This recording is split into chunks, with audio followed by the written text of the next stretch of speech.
शहर की भाग दौड़, ऊंची इमारतें और चमकती लाइटें इंसान को अक्सर ये यकीन दिला देती हैं कि वो बहुत आगे निकल आया है।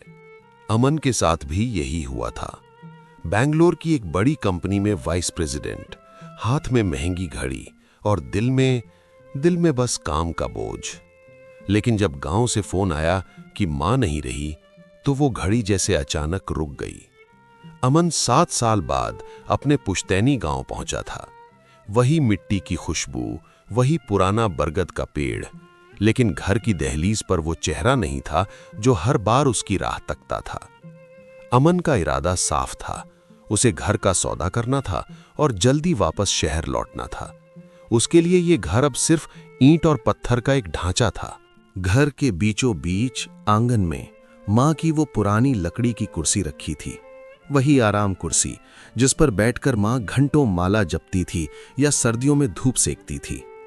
अमन ने गौर किया, दोपहर के ठीक 4 बजे जब पूरा गांव सन्नाटे में डूबा होता था, वो खाली कुर्सी अपने आप धीरे धीरे हिलने लगती थी। चर चर चर चर, लकड़ी की वो आवाज सन्नाटे को चीर देती थी।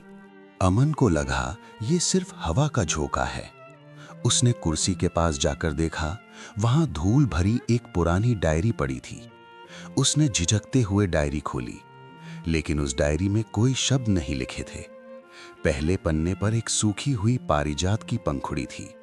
जैसे ही अमन ने उसे छुआ, उसकी आंखों के सामने एक धुंधली तस्वीर उभरने लगी।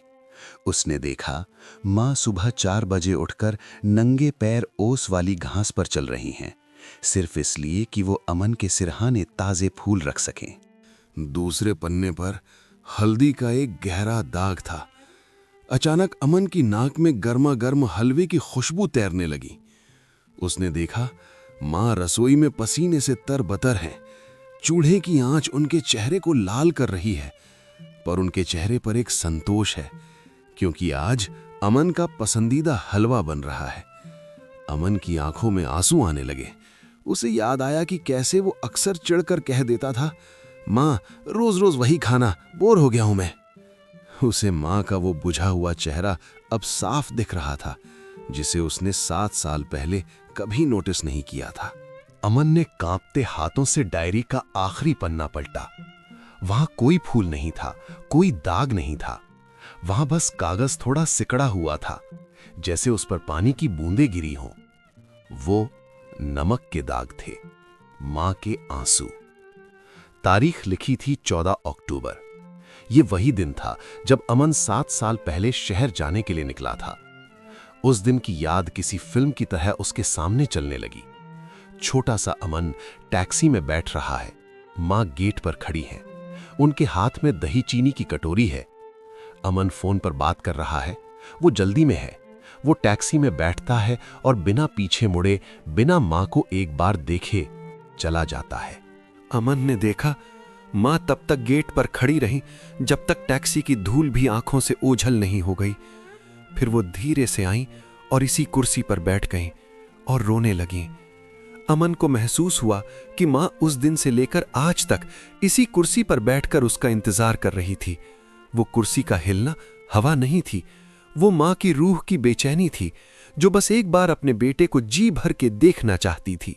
दोपहर के 4 बज चुके थे। कुर्सी फिर से हिलने लगी थी।